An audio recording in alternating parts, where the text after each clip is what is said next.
আসসালামু আলাইকুম। অবিরাম বাংলার সংবাদে সবাইকে স্বাগত জানাচ্ছি। আমি নাইম ফাথুম মুবিন। শুরুতে বিআরবি কেবলস সংবাদ শিরোনাম জানিয়ে দেব এই মুহূর্তে হাতে পাওয়া সর্বশেষ গুরুত্বপূর্ণ আপডেট বাংলা সংবাদ। শুরুতেই থাকছে আওয়ামী লীগের সভাপতিমণ্ডলীর সদস্য কাজী জাফর উল্লাহকে গ্রেপ্তার করেছে আইনশৃঙ্খলা রক্ষাকারী বাহিনী। বুধবার রাতে রাজধানীর গুলশান থেকে তাকে গ্রেপ্তার করা হয়।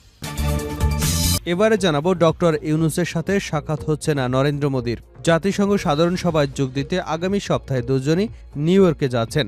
ধারণা করা হচ্ছিল বাংলাদেশের অন্তর্বর্তী সরকারের প্রধান উপদেষ্টা মোহাম্মদ ইউনূসের সাথে ভারতের প্রধানমন্ত্রী নরেন্দ্র মোদীর সাথে বৈঠক হতে পারে, কিন্তু আমেরিকান প্রেসিডেন্ট জো বাইডেন সহ একাধিক রাষ্ট্রনেতার সাথে মুখোমুখি বৈঠক করলেও ইউনূসের সাথে মোদীর কোনো দ্বিপাক্ষীয় আলোচনা হবে না। বুধবার ভারতের পররাষ্ট্র দপ্তরের সূত্র উদ্ধৃত করে প্রকাশিত একটি খবরে এ দাবি করা হয়েছে। জানাবো যুক্তরাজ্যে ৩৬০টি বাড়ি কিনেছেন সাবেক ভূমিমন্ত্রী সাইফুজ্জামান চৌধুরী। আল জাজিরার অনুসন্ধানী রিপোর্ট। সাবেক ভূমিমন্ত্রী সাইফুজ্জামান চৌধুরী যুক্তরাজ্যে $250 মিলিয়ন খরচ করে, যা বাংলাদেশি টাকা প্রায় ৩,০০০ কোটি টাকা, এ দিয়ে ৩৬০টি বিলাসবহুল বাড়ি কিনেছেন। এ তথ্য জানিয়েছে কাতার ভিত্তিক সংবাদ মাধ্যম। ওই প্রতিবেদনে বলা হয়েছে, সাইফুজ্জামান চৌধুরী যুক্তরাজ্যে $250 মিলিয়ন খরচ করে ৩৬০টি বিলাসবহুল বাড়ি কিনেছেন। নিজের রিয়েল এস্টেট ব্যবসাকে সম্প্রসারণ করেছেন ব্রিটেন ছাড়াও দুবাই, নিউ ইয়র্ক, সিঙ্গাপুর ও মালয়েশিয়ায়। এবারে থাকছে ভারত ইচ্ছাকৃতভাবে বাংলাদেশের সামরিক বাহিনীকে দুর্বল করে রাখার চেষ্টা করেছে। শেখ হাসিনার শাসন আমলে ভারত গোপনে প্রভাব খাটিয়ে বাংলাদেশের সামরিক শক্তিকে দুর্বল করে রেখেছে বলে অভিযোগ। লক্ষ্য একটাই, বাংলাদেশের সেনা ভারতের দিকে যাতে কোনো স্ট্র্যাটেজিক চ্যালেঞ্জ ছুড়ে দিতে না পারে। হাসিনা সরকারের পতনের পর বাংলাদেশ প্রকৃত অর্থে স্বাধীনতার স্বাদ উপভোগ করেছে। সামরিক এবং অর্থনৈতিক ক্ষেত্রে ১৭০ মিলিয়ন জনসংখ্যার দেশটির হাতে রয়েছে মাত্র ৮টি মিগ ২৯টি ফাইটার জেট। এদিকে জাবিতে গণধুলায় শিকার ছাত্রলীগের নেতার মৃত্যু ঘিরে রহস্য। শিক্ষার্থীদের গণধুলাই দিয়ে পুলিশে সোপর্দ করার পর জাহাঙ্গীরনগর বিশ্ববিদ্যালয় শাখা ছাত্রলীগের সাবেক সাংগঠনিক সম্পাদক শামীম আহমেদ ওরফে শামীমুল্লাহ গনির মৃত্যুর বিষয়টি নিয়ে রহস্যের সৃষ্টি হয়েছে। বুধবার রাত ৯টায় বিশ্ববিদ্যালয়ের প্রক্টর অফিসের প্রাথমিক জিজ্ঞাসাবাদের পর আটক করে গণস্বাস্থ্য মেডিকেল কলেজে নিয়ে গেলে চিকিৎসক তাকে মৃত ঘোষণা করেন। এবং সর্বশেষ জানাবো আন্তর্জাতিক সংবাদ। এবার লেবাননে ওয়াকি-টকি বিস্ফোরণ, নিহত ২০। পেজার বিস্ফোরণে ১২ জনের মৃত্যুর পর এবার লেবানন জুড়ে বিস্ফোরিত হল ওয়াকি-টকি। এ ঘটনায় এখন পর্যন্ত ২০ জন নিহত এবং ৪৫০ জনেরও বেশি মানুষ আহত হবার খবর পাওয়া গেছে। কাতার ভিত্তিক সংবাদ মাধ্যম আল জাজিরা লেবাননের স্বাস্থ্য মন্ত্রণালয়ের বরাদ দিয়ে হতাহতের খবর নিশ্চিত করেছেন। এতক্ষণ শিরোনাম শুনছিলেন, এবার বিস্তারিত। প্রিয় দর্শক, আপনি যদি এই চ্যানেলে নতুন হয়ে থাকেন, ভিডিওটি দেখতে দেখতে চ্যানেলটি সাবস্ক্রাইব করে আমাদের সঙ্গে থাকুন। আর এই ভিডিও সম্পর্কে আপনি আপনার মূল্যবান মতামতটি কমেন্ট বক্সে জানিয়ে দিন। আর হ্যাঁ প্রিয় দর্শক, জানিয়ে দিন ভিডিওটি কোথা থেকে দেখছেন। আওয়ামী লীগের প্রেসিডিয়াম সদস্য কাজী জাফর উল্লাহ গ্রেপ্তার। আওয়ামী লীগের সভাপতিমণ্ডলীর সদস্য কাজী জাফর উল্লাহকে গ্রেপ্তার করেছে আইনশৃঙ্খলা রক্ষাকারী বাহিনী। বুধবার রাতে রাজধানীর গুলশান থেকে তাকে গ্রেপ্তার করা হয়। ২০০১ সালে জাতীয় সংসদ নির্বাচনে আওয়ামী লীগের মনোনয়নে তৎকালীন ফরিদপুর ৫ আসন থেকে সংসদ সদস্য নির্বাচিত হন কাজী জাফর উল্লাহ। পরে ২০১৪ ও ২০১৮ সালে ফরিদপুর ৪ আসনে নৌকা প্রতীক নিয়ে স্বতন্ত্র প্রার্থী মুজিবুর রহমান চৌধুরী নিক্সনের কাছে হেরে যান তিনি। সবশেষ ২০২৪ সালের নির্বাচনেও নিক্সনের কাছে পরাজিত হন আওয়ামী লীগের এই সভাপতিমণ্ডলীর সদস্য। ছাত্র জনতার অভ্যুত্থানে ৫ আগস্ট প্রধানমন্ত্রীর পদ থেকে পদত্যাগ করে দেশ ছেড়ে ভারতে পালিয়ে যান শেখ হাসিনা। এরপর থেকে আওয়ামী সরকারের বেশ কয়েকজন মন্ত্রী, সংসদ সদস্য, উপদেষ্টা ও শীর্ষ পর্যায়ের নেতা গ্রেপ্তার হয়েছেন। এর মধ্যে আইনমন্ত্রী আনিসুল হক, সাবেক প্রধানমন্ত্রীর বেসরকারি শিল্প ও বিনিয়োগ উপদেষ্টা সালমান এফ রহমান এবং জ্বালানি ও খনিজ সম্পদ ও বিদ্যুৎ বিষয়ক উপদেষ্টা তৌফিক ইলাহি চৌধুরী, জনপ্রশাসন মন্ত্রী ফরহাদ হোসেন রয়েছেন। ডক্টর ইউনূসের সাথে সাক্ষাৎ হচ্ছে না নরেন্দ্র মোদীর। জাতিসংঘ সাধারণ সভায় যোগ দিতে আগামী সপ্তাহে দুজনই নিউ ইয়র্ক যাচ্ছেন। ধারণা করা হচ্ছিল বাংলাদেশের অন্তর্বর্তী সরকারের প্রধান উপদেষ্টা মোহাম্মদ ইউনূসের সাথে ভারতের প্রধানমন্ত্রী নরেন্দ্র মোদীর সাথে একটি বৈঠক হতে পারে, কিন্তু আমেরিকার প্রেসিডেন্ট জো বাইডেন সহ একাধিক রাষ্ট্রনেতার মুখোমুখি বৈঠক করলেও ইউনূসের সাথে মোদীর কোনো দ্বিপাক্ষীয় আলোচনা হবে না। বুধবার ভারতের পররাষ্ট্র দপ্তরের সূত্র উদ্ধৃত করে প্রকাশিত এক খবরে এ দাবি করা হয়েছে। ভারতের আনন্দবাজার পত্রিকায় এ তথ্য প্রকাশ করা হয়েছে। পত্রটিতে বলা হয়, ৫ই অগাস্ট জনবিক্ষোভের জেরে বাংলাদেশের প্রধানমন্ত্রীর পদ থেকে ইস্তফা দিয়ে ভারতে চলে গিয়েছিলেন আওয়ামী লীগ সভাপতি শেখ হাসিনা। সেই থেকে তিনি ভারতে রয়েছেন। অন্যদিকে বাংলাদেশের নতুন রাজনৈতিক প্রেক্ষাপটে ইউনূসের নেতৃত্বাধীন অন্তর্বর্তী সরকারের সঙ্গে নয়াদিল্লির সম্পর্ক নিয়ে তৈরি হয়েছে নানা সংশয়।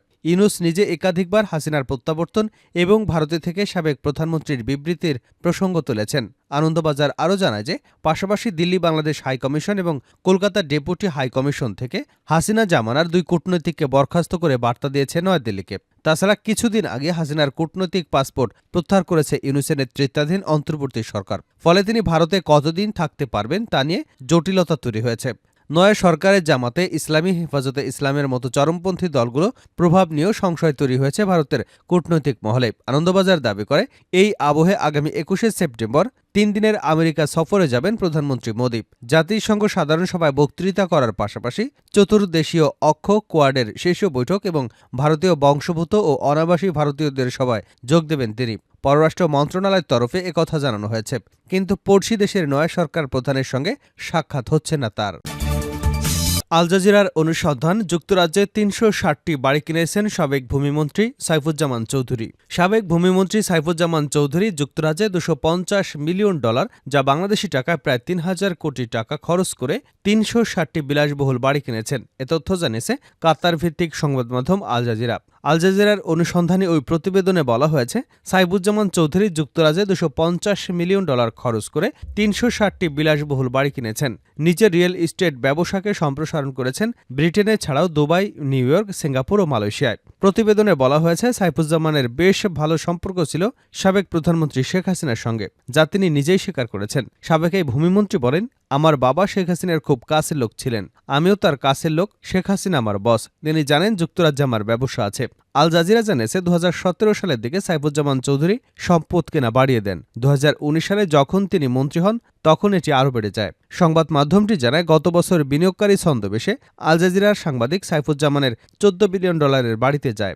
ওই সময় ছদ্মবেশী সাংবাদিকদের সাইফুজ্জামান বড়াই করে জানান, তিনি কুমিরের চামড়ার হাতে তৈরি জুতার উপর হাজার হাজার ডলার খরচ করেন এবং লন্ডনের সবচেয়ে দামি দোকান থেকে ইতালিয়ান স্যুট তৈরি করে পরেন। এ সময় সাইফুজ্জামান লন্ডনে নিজের বাড়িও ঘুরে দেখান তাকে, যেটিতে রয়েছে সিনেমা হল, জিম, ব্যক্তিগত এলিভেটর এবং নতুন রোলস রয়েলস গাড়ি রাখার নিরাপদ আন্ডারগ্রাউন্ড পার্কিং এরিয়া। সাইফুজ্জামান আল জাজিরার কাছে দাবি করেছেন, যুক্তরাজ্য, যুক্তরাষ্ট্র এবং আরব আমিরাতে নিজের বৈধ ব্যবসার মাধ্যমে এই সম্পদ কিনেছেন তিনি। তবে অন্তর্বর্তী সরকার তার বিরুদ্ধে এখন অর্থ পাচারের অভিযোগ এনে তদন্ত শুরু করেছে।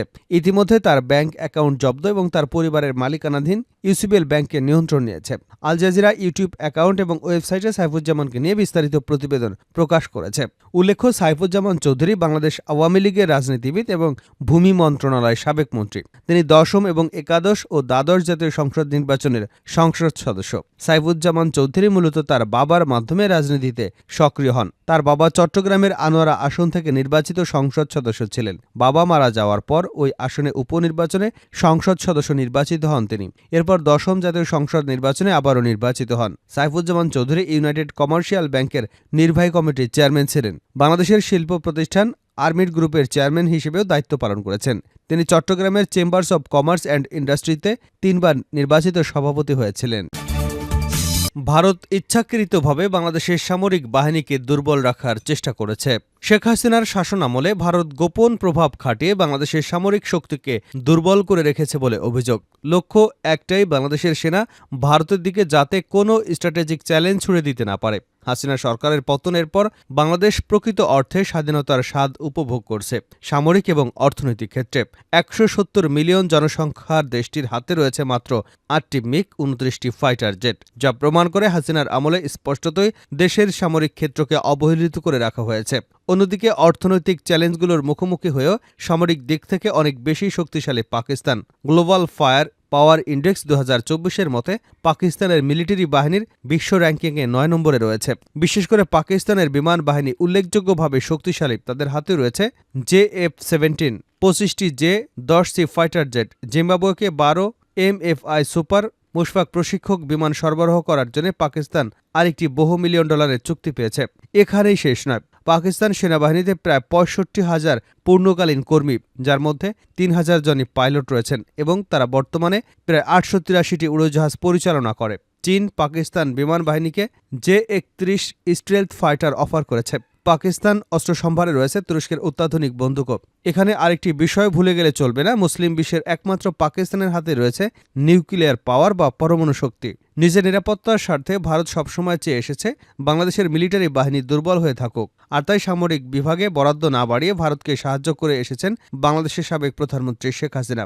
ভারত জানে যদি বাংলাদেশের মিলিটারি বাহিনী শক্তিশালী হতে শুরু করে তাহলে এই অঞ্চলের ভারসাম্য নষ্ট হতে পারে। হাসিনার পতনের পর বাংলাদেশের এখন মূল লক্ষ্য হওয়া উচিত দেশের অর্থনৈতিক এবং সামরিক খাতে শক্তিশালী করা।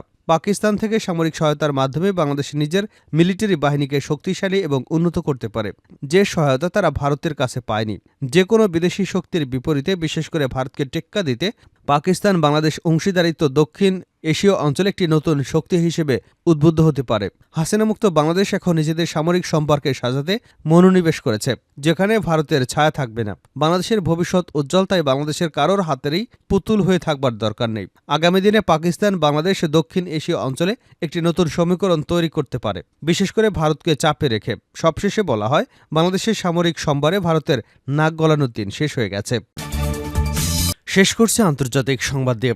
এবার লেবাননে ওয়াকিটকি বিস্ফোরণ, নিহত 20। পেজার বিস্ফোরণে 12 জনের মৃত্যুর পর এবার লেবানন জুড়ে বিস্ফোরিত হল ওয়াকিটকি। এ ঘটনায় এখন পর্যন্ত 20 জন নিহত এবং 450 জনেরও বেশি মানুষ আহত হবার খবর পাওয়া গেছে।